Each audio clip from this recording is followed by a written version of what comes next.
प्रिय विद्यार्थी भैया बहनों, आज मैं आपके सामने पवन दूत का शीर्षक का व्याख्या भाग 5 लेकर उपस्थित हूँ।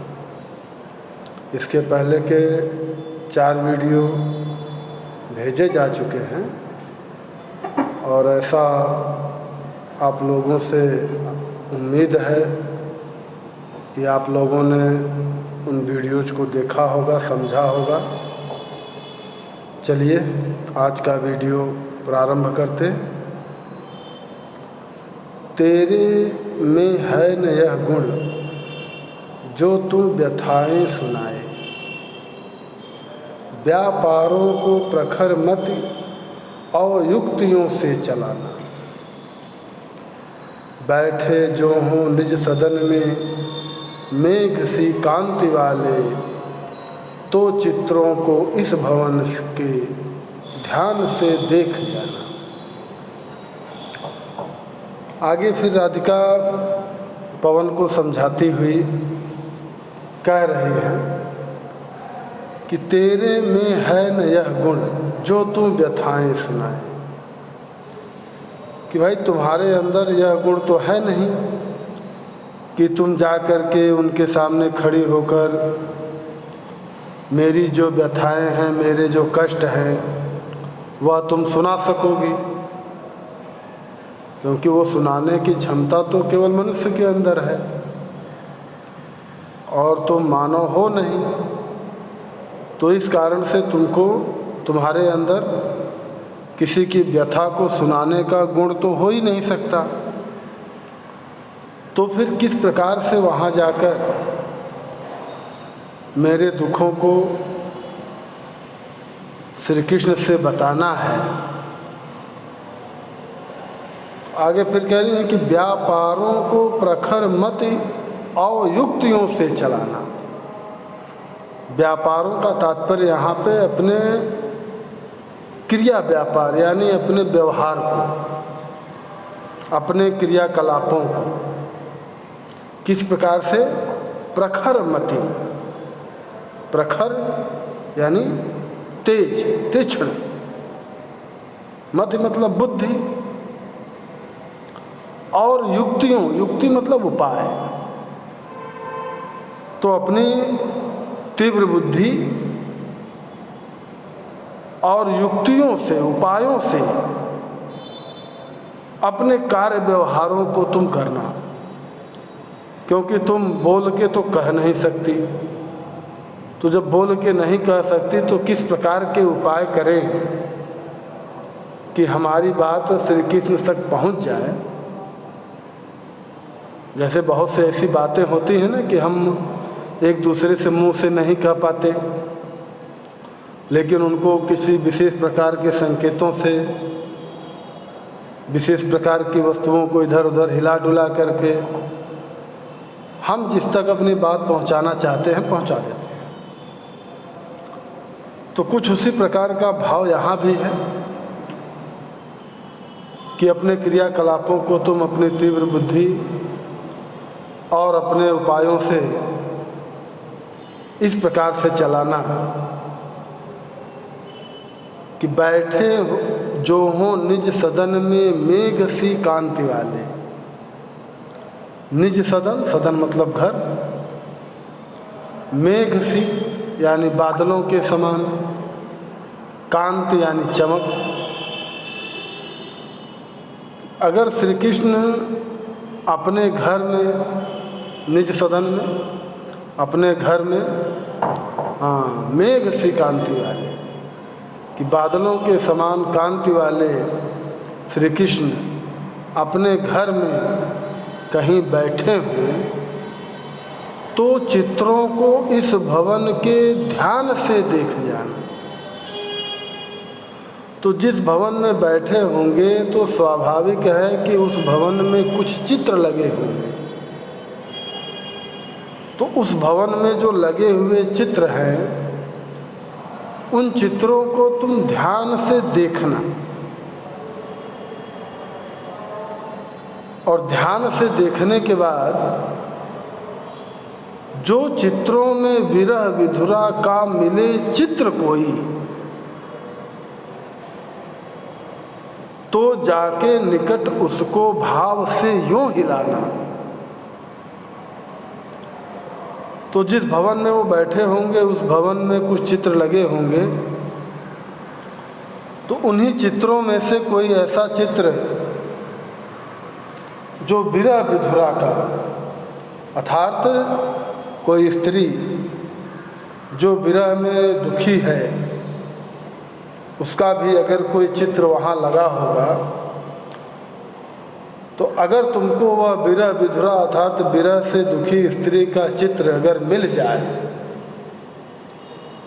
तो क्या करना, तो जाके निकट उसको भाव से यूं हिलाना।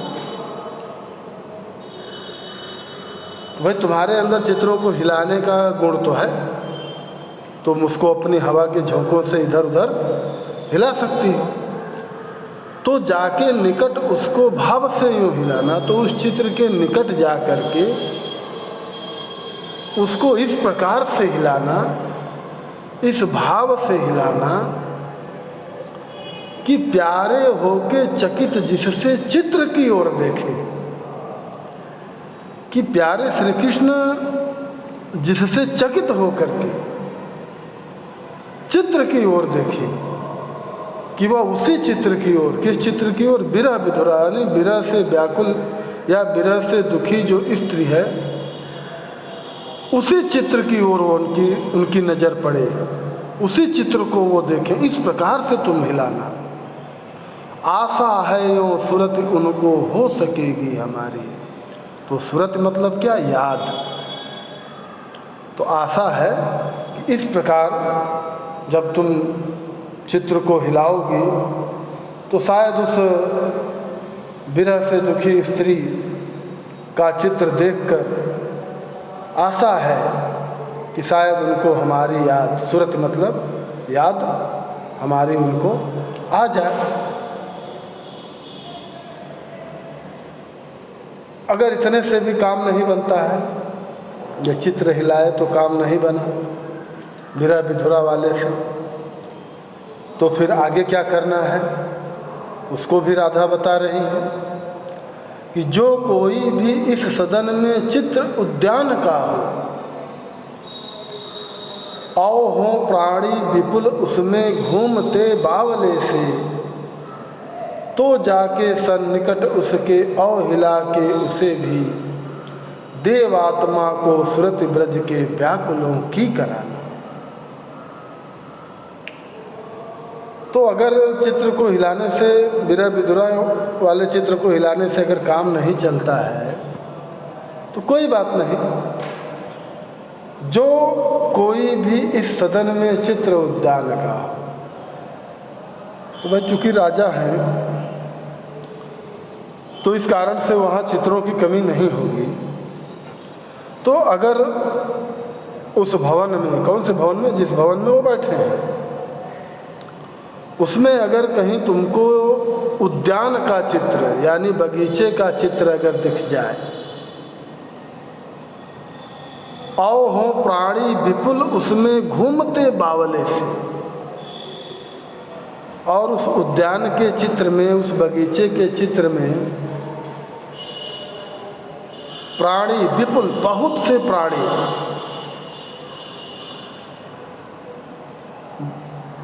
घूमते बावले से, और उस चित्र में बहुत से प्राणी व्याकुल होकर के बावले से घूम रहे हों, तो जाके सन्निकट उसके और हिला के उसे भी, तो जा करके उस चित्र के निकट, उस चित्र के निकट जा करके और हिला के उसे भी, उस चित्र को भी हिला करके देवात्मा, देवात्मा को सुरत ब्रज के व्याकुलों की कराना। तो देवात्मा था श्री कृष्ण, तो उस देवात्मा श्री कृष्ण को इस प्रकार से कि कोई अगर उद्यान का चित्र हो और उस चित्र में बहुत से प्राणी व्याकुल होकर के, बावले होकर के इधर उधर घूम रहे हों, तो उस चित्र के निकट जा कर के और उसको हिला करके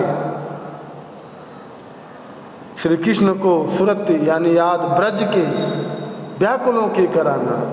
तो ब्रज के व्याकुलों की उनको इस प्रकार से याद कराना कि इसी प्रकार जैसे इस चित्र में यह प्राणी व्याकुल होकर के इधर उधर घूम रहे हैं, बावले होकर के इधर उधर घूम रहे हैं, उसी प्रकार ब्रज में भी आपकी याद में सभी प्राणी जो है वो क्या होकर के व्याकुल होकर के, बावले होकर के इधर उधर घूम रहे हैं।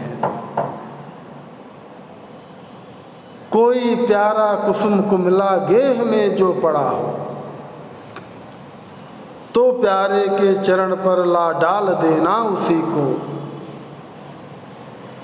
और यूं देना ऐ पवन बतला फूल सी एक बाला, मलाना हो कमल पग को चूमना चाहती।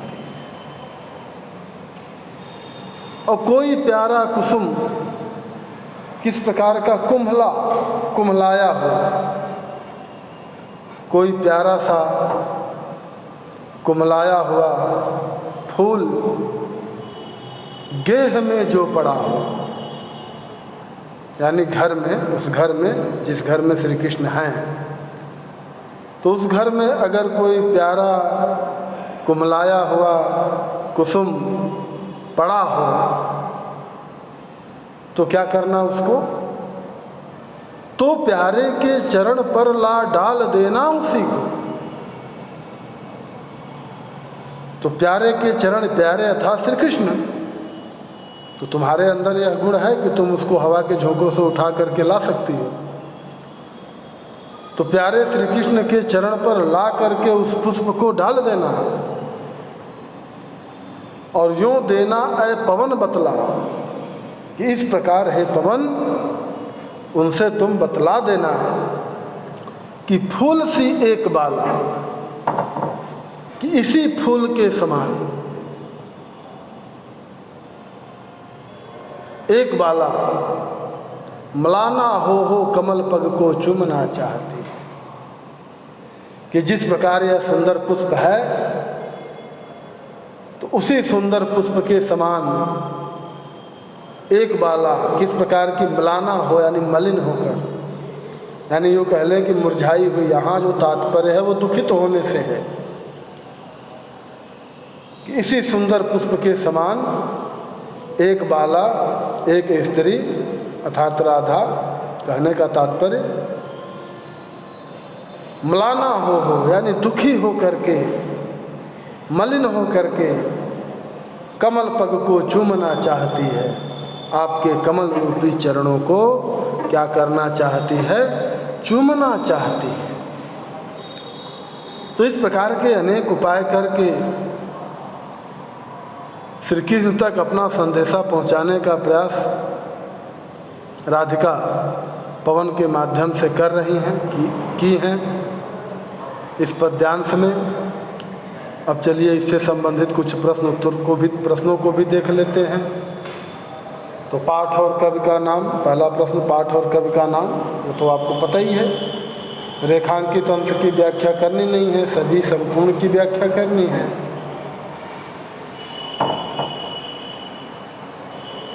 यहाँ पर राधिका, पहला प्रश्न ये हो जाएगा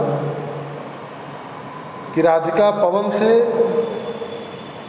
किस प्रकार से अपनी बातों को श्री कृष्ण के सामने प्रस्तुत करने के लिए कह रही है।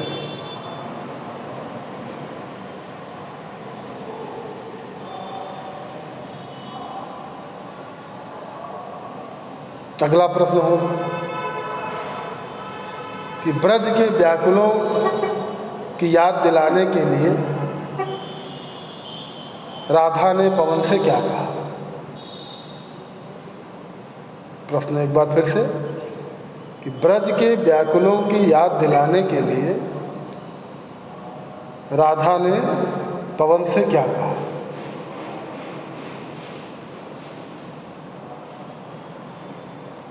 अगला प्रश्न,